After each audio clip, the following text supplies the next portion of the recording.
바닥에서 인생은 변한다라는 제목으로 오늘 하나님 말씀 전하겠습니다. 오늘 우리가 함께 살펴볼 말씀은 예수님께서 비유로 들려주신 아버지와 두 아들에 관한 이야기입니다. 어느 날 둘째 아들이 아버지에게 말합니다.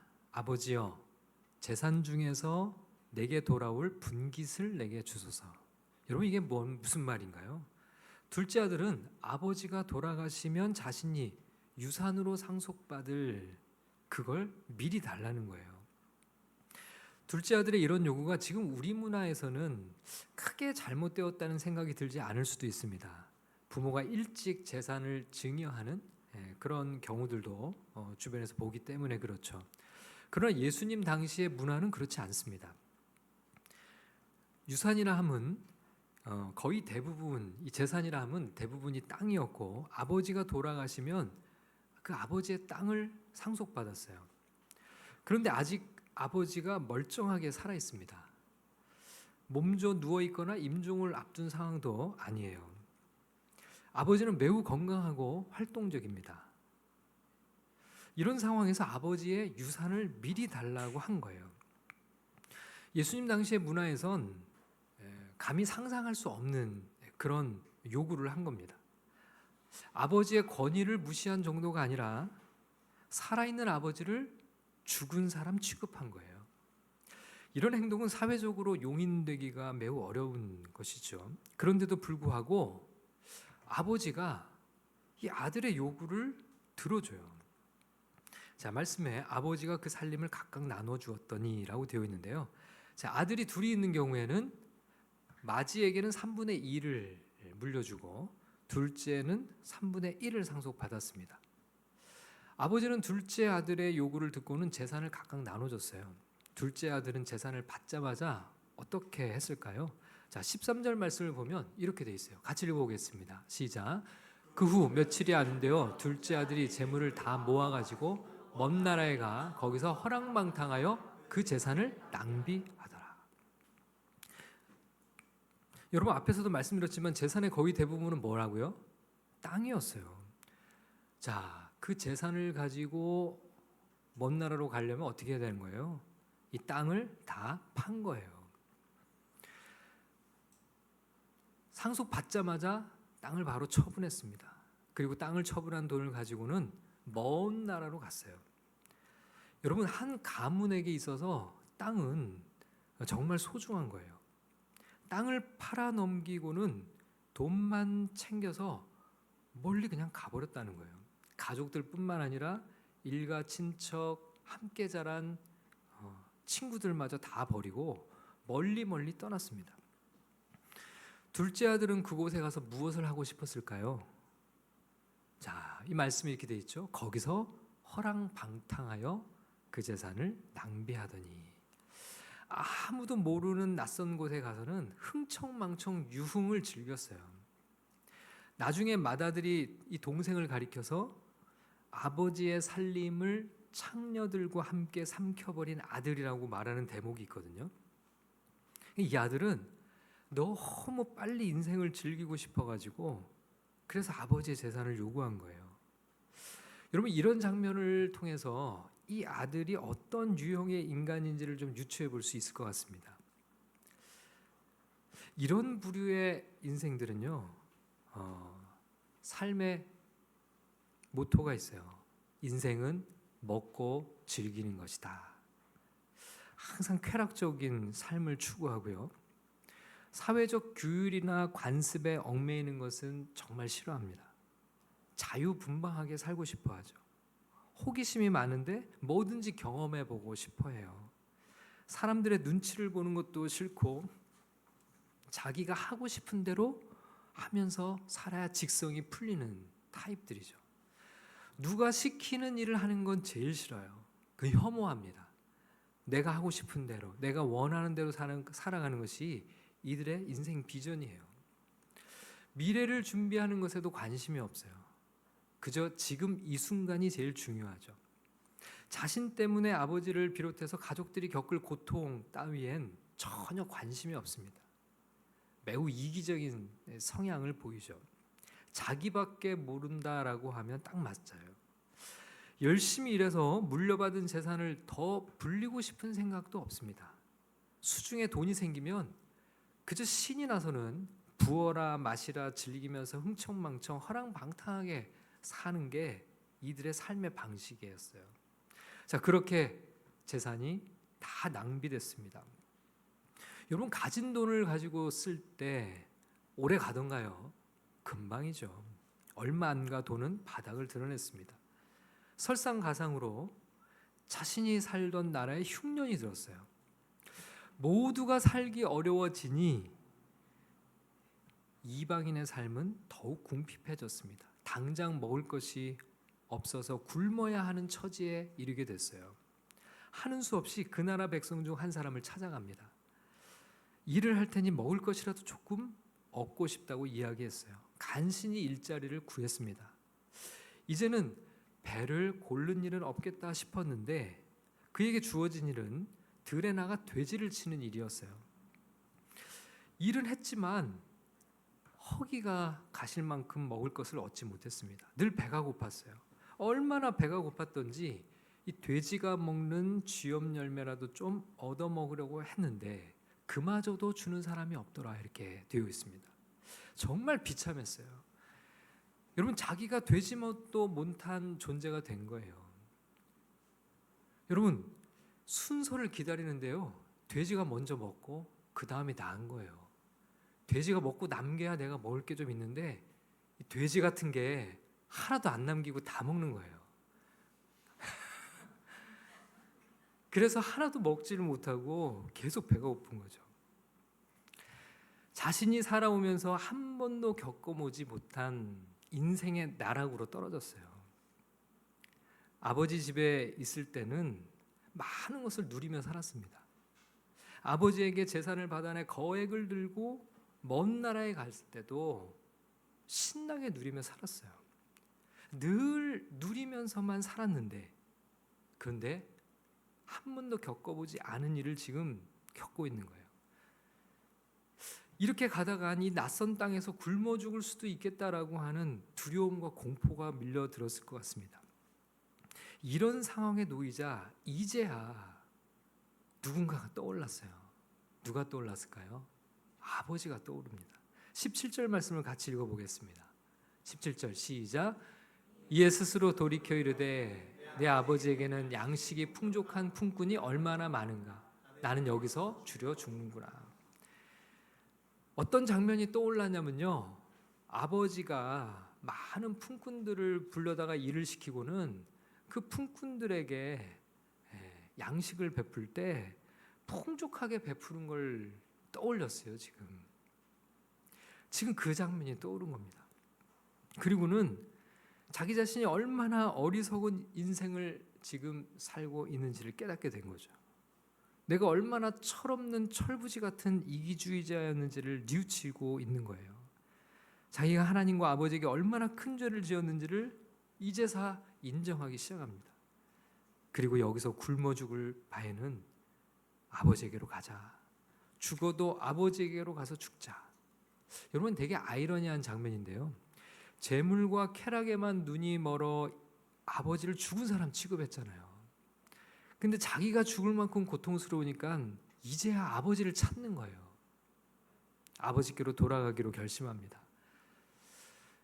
이제 아들로서는 도저히 염치가 없으니 그냥 다른 품꾼들 중에 하나로라도 받아달라고 해야겠다, 이렇게 마음먹었어요. 고난의 한가운데서 턴하기 시작합니다. 돌아가면 아버지에게 이렇게 말해야지 되네요. 자, 18절부터 19절 말씀을 읽어보겠습니다. 시작. 내가 일어나 아버지께 가서 이르기를 아버지, 내가 하늘과 아버지께 죄를 지었사오니 지금부터는 아버지의 아들이라 일컬음을 감당하지 못하겠나이다. 나를 품꾼의 하나로 보소서 하리라 하고, 자, 다시금 먼 길을 되돌아 집으로 갑니다. 집으로 돌아가는 길도 순탄하지는 않았을 거예요. 여비가 있는 것도 아니니 줄임배를 움켜쥐고 몇 날 며칠을 허기 가운데 걸어갔을 겁니다. 몰고는 이루 말로 표현할 수 없겠죠.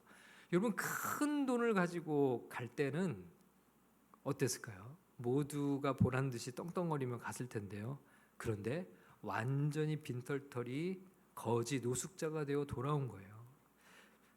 비참한 몰골로 처량한 모습으로 동네의 어귀에 들어서는 순간, 그 순간이에요. 멀리서 누군가 달려오는 모습이 보입니다. 점점 다가오는 그 모습을 보니 둘째 아들은 단숨에 그가 누군지 알아차릴 수 있었어요. 누구였을까요? 아버지였습니다. 아버지가 달려오고 있습니다. 여러분, 예수님 당시는 체면을 중시하는 문화였어요. 어른이 다리를 드러내고 달리는 것은 채통에 맞지 않는 그런 행동이었습니다.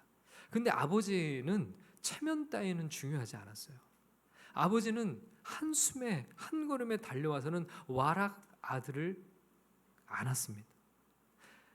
냄새나고 더러운 아들의 입에 아버지가 입을 맞춰요.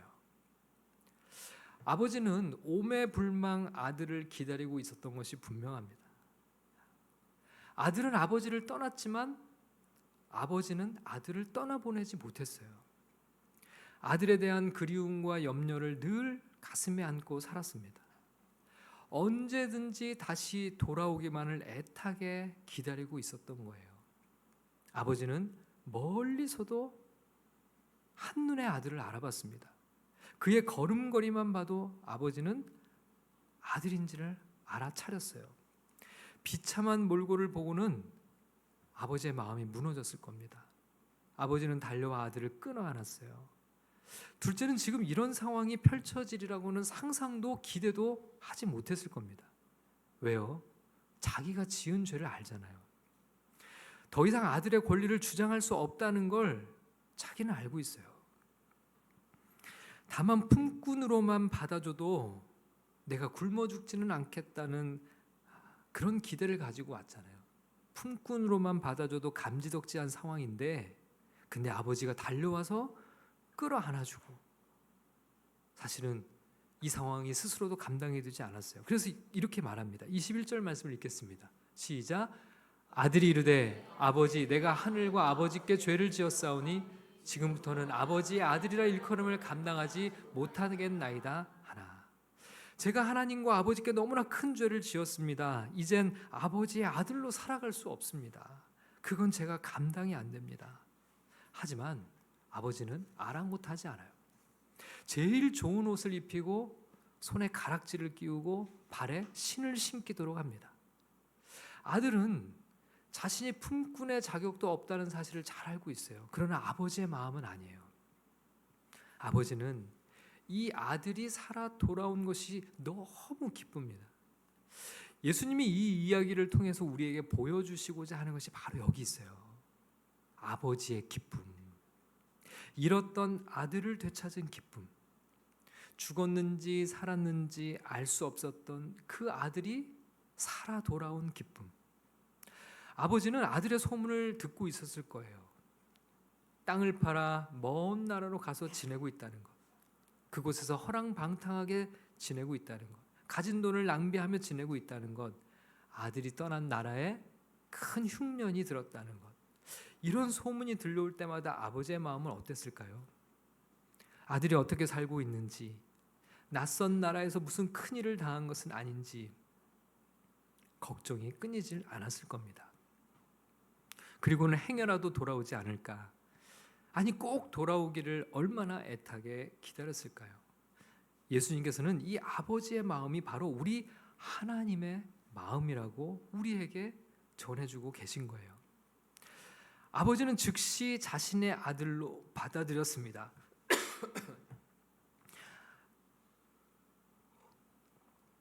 아니, 아버지 마음속에는 단 한 번도 아들이 아니었던 적이 없어요. 패륜적인 요구를 했을 때도, 땅을 팔아 생긴 돈을 챙겨 뒤도 돌아보지 않고 아버지를 떠났을 때도 여전히 아버지의 마음속에는 아들로 남아 있었어요. 여러분, 우리가 주목해야 하는 것은 이 아들이 아버지에게 찾아와 자신의 죄를 뉘우치고 용서를 구했을 때 아버지가 아들로 받아준 것이 아니란 거예요. 아버지는 멀리서 아들을 알아보고는 달려왔습니다.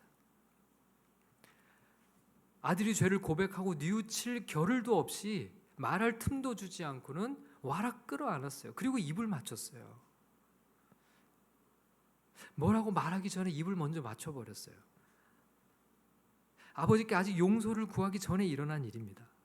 이미 아버지는 아들이 돌아왔다는 사실 하나만으로 모든 것을 용서했어요. 아들은 이제야 아버지의 사랑을 깨닫게 되었습니다. 떠나기 전 그리고 지금의 아들은 전혀 다른 아들이 되어 있을 거라는 걸 우리는 짐작할 수 있어요. 이전의 아들은 아버지의 사랑을 전혀 몰랐습니다. 인생의 바닥까지 내려가 보기 전에는 아버지의 품이 얼마나 따뜻한 것인지를 몰랐어요. 그 전에는 자기가 그저 제일 잘난 줄 알고 살았죠. 아버지 집에서 누리는 것이 당연한 줄 알았습니다. 이제는 아버지 간섭 없이 자유롭게 내 마음대로 살고 싶었어요. 아버지의 간섭이 싫었고 아버지의 아들로 사는 것도 싫었던 것 같아요. 아버지의 아들이 아니라 나답게 살고 싶었겠죠. 그런 오만함과 이기적인 욕망에 사로잡혀 집을 떠난 거예요. 그러나 세상에 나가니 자신은 아무것도 아닌 존재였어요. 돈이 있을 땐 자신이 대단한 존재인 양 살 수 있었는데요. 근데 여러분, 그 돈도 자기 거였나요? 자기가 번 것도 아니죠. 사실 아버지의 것이었습니다. 그마저도 떨어지고 나니 이젠 정말 아무것도 아닌 존재였어요.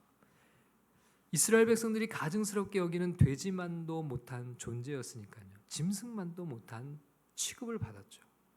여러분, 둘째 아들은 처절하게 깨달았습니다. 아버지의 아들로 산다는 것이 얼마나 복된 것이었는지 아버지를 떠나본 후에야 드디어 깨달았던 것이죠. 그리고 아버지가 자신을 얼마나 사랑하시는지를 이제 돌아와서 깨닫게 된 거예요. 아버지는 살아 돌아온 아들을 위해 살진 송아지를 잡습니다. 가장 값진 것으로 잔치를 열어요. 쥐염 열매도 못 먹고 굶주리던 아들의 입에 살찐 송아지를 잡아 그 입에 한 점을 넣어주는 거예요. 그리고 이웃들을 초청해 사람들과 더불어 먹고 즐기며 잔치를 벌였습니다. 여러분, 이 비유는요, 우리 인간의 가장 근본적인 죄가 무엇인지를 잘 보여줍니다. 여러분, 인간의 가장 본질적인 죄가 뭘까요? 그것은 바로 하나님을 떠난 거예요. 왜 우리는 하나님을 떠났을까? 자기가 하고 싶은 대로 살고 싶어서겠죠. 여러분, 우리는 하나님의 품에 거할 때 모든 인간은 본질적으로 가장 인간답고 행복한 삶을 살아갈 수 있어요. 그걸 모르는 데서 비극이 시작되죠. 아들이 돌아오기를 애타게 기다리는 심정으로 하나님은 모든 영혼들이 주님께로 돌아오기를 기다리고 계십니다. 한 영혼이 주님께로 돌아오면 하나님이 얼마나 기뻐하시는지, 그야말로 천국에서 잔치를 벌이신다는 거예요. 자, 그런데 이런 의문을 가질 수 있습니다. 이 아버지 참 이상하시다. 아니, 이 철없는 둘째 아들이 멀쩡히 살아계신 아버지를 두고 유산을 달라고 말도 안 되는 요구를 할 때 안 들어줬으면, 그럼 아들도 이런 생고생을 하지 않고 아버지도 고생할 일이 없지 않나? 여러분, 어때요? 아버지는 왜 그런 요구를 왜 들어주셔서 또 돌아오기를 그토록 애타게 기다리며 자기 가슴을 애태우는 거예요? 아들이 해달라는 대로 다 해주고 그 아들도 고생이지만 본인도 고생이잖아요. 늘 마음 아파하며. 여러분, 실제로 이 비유 속에서 아버지는 아들이 유산을 달라고 하니까 즉각 나눠줬어요. 이런 아들을 둔 것 때문에 아버지의 명예는 그 지역 사회에서 완전히 바닥으로 떨어졌을 겁니다. 사람들은 아버지에게 손가락질했을 거예요. 아이고, 자식 교육도 제대로 못 시킨 저러 가지고 뭘 하겠다고. 여러분, 가문의 대대로 내려오던 땅을 처분하면서 집안의 영향력은 감소했을 거죠. 그런데도 아버지는 아들을 나무라지도 않아요. 그리고 그 요구를 다 받아줘요. 왜 그런 요구를 받아줬을까? 여러분, 그런 질문이 들지 않아요? 아마도 아버지가 가장 바랬던 것이 하나 있었을 것 같아요. 그게 뭘까요? 그건 아들이 아버지의 진실한 사랑을 깨닫고 그 아들도 아버지를 진실하게 사랑하기를 원했던 것 같습니다. 아버지는 둘째 아들을 얼마든지 자기 품에 묶어둘 수 있었어요. 유산을 안 나눠주면 그만입니다. 그런 먼 나라에 갈 일도 없었어요. 그 나라에서 허랑방탕하게 살지도 못했을 겁니다. 당연히 돼지를 치면서 굶주림에 시달릴 고생도 안 했을 거예요. 그러나 여러분, 옆에 묶어 둔다고 해서 이렇게 고생을 하지 않는다고 해서 그가 얻을 수 있는 것은 이것이 전부는 아니겠죠. 그는 아버지의 사랑도 몰랐을 겁니다. 아버지가 얼마나 자신을 사랑하시는지, 아버지의 품이 얼마나 행복한 것인지, 아버지의 은혜가 무엇인지, 아버지의 아들로 살아가는 것이 얼마나 큰 복인지, 이런 것들도 전부 몰랐을 거예요. 이런 것을 모른다면 아버지 집에는 살고 있지만, 아버지 옆에는 늘 있지만 항상 그의 마음속에는 불평과 불만이 끊이질 않았을 거예요. 호시탐탐 아버지를 떠날 궁리만 늘 하며 살았겠죠. 그리고 더 중요한 것은요, 아버지가 돌아가셔서 진짜 유산을 상속받으면 그때 떠날 거예요. 여러분, 아들은 아버지를 사랑하지 않았습니다. 그가 사랑한 것은 아버지의 재산이었어요. 재산을 빨리 차지하기 위해 은근히 아버지가 일찍 죽기를 바랬을지도 몰라요. 이런 아들이 진짜 아들이라고 할 수 있을까요? 곁에 있다고 다 아들이 아니죠. 여러분, 아버지가 원했던 것은 진짜 아들이었어요. 진정으로 아버지의 사랑을 알고 아버지를 사랑하는 아들을 원했던 거죠. 여러분, 하나님께서 우리에게 자유의지를 주신 것도 마찬가지입니다. 어떤 사람은 이렇게 항변해요. 에덴 동산에서 애시당초 선악과를 못 따먹게 하실 수 있지 않으셨나? 그럼 인간이 이렇게 하나님을 떠나지도 않았을 것이며, 인간이 죽음을 맞이하지도 않을 것이며, 인간이 이런 비참한 고통 가운데 살지도 않았을 것 아닌가? 물론 그렇겠죠. 그러나 그것만은 아닐 거예요. 하나님이 우리를 얼마나 사랑하시는지도 우리는 모를 것 같아요. 그러니 하나님을 진실하게 사랑하지도 않았을 것 같아요. 하나님보다 에덴 동산을 더 사랑하고 있을지도 모를 일이죠. 어떤 죄인도 하나님 아버지께로 돌아오면 하나님은 너무나 기뻐하세요. 아버지께로 돌아가지 못할 죄인이 없습니다. 주님은 돌아오기만 하면 다 받아주세요. 그러나 여기 중요한 것이 하나 있습니다. 아버지는 돌아온 아들에게 제일 좋은 옷을 내어다가 입히거든요. 22절의 말씀을 읽어보겠습니다. 시작. 아버지는 종들에게 이르되 제일 좋은 옷을 내어다가 입히고 손에 가락지를 끼우고 발에 신을 신기라. 여러분, 이 제일 좋은 옷은 아버지의 옷이거든요. 이 아버지의 옷을 걸치는 순간 아버지의 아들로 다시 복권이 된 거예요. 사실 옷도 좋은 옷이지만 사실 아버지의 이 옷은 아들로 다시 돌아오는 그런 의미에서 제일 좋은 옷이죠. 여러분, 우리가 하나님께로 돌아가면 하나님 아버지는 우리에게 제일 좋은 옷을 입혀주세요. 여러분, 그 옷이 뭘까요? 하나님의 독생자 아들 예수 그리스도께서 우리 죄를 대신하여 십자가 위에서 이루신 의의 옷, 예수 그리스도의 의를 우리에게 입혀주신다는 거예요. 이게 세상에서 가장 좋은 옷입니다. 예수님의 의가 내게 덧입혀져요. 그분의 거룩이 내게 덧입혀집니다. 세상에서 가장 좋은 옷, 이 옷은 바로 우리 주 예수 그리스도입니다. 하나님 아버지께서는 우리를 안아주시고 예수 그리스도의 의의 옷을 입혀주시고 잘 돌아왔다. 너는 내가 잃었다가 찾은 내 아들이다. 내 딸이다. 이제 천국의 잔치를 누리며 영원히 내 집에서 함께 살자꾸나. 우리를 이렇게 맞아 주시는 겁니다. 아버지 품, 아버지 집에서 예수 그리스도의 의를 덧입고 하나님의 아들로 영원히 누릴 천국의 잔치를 소망하며 오늘도 이런 은혜를 베푸신 하나님을 사랑하며 살아가는 저와 여러분들이 다 될 수 있기를 주님의 이름으로 간절히 축원합니다.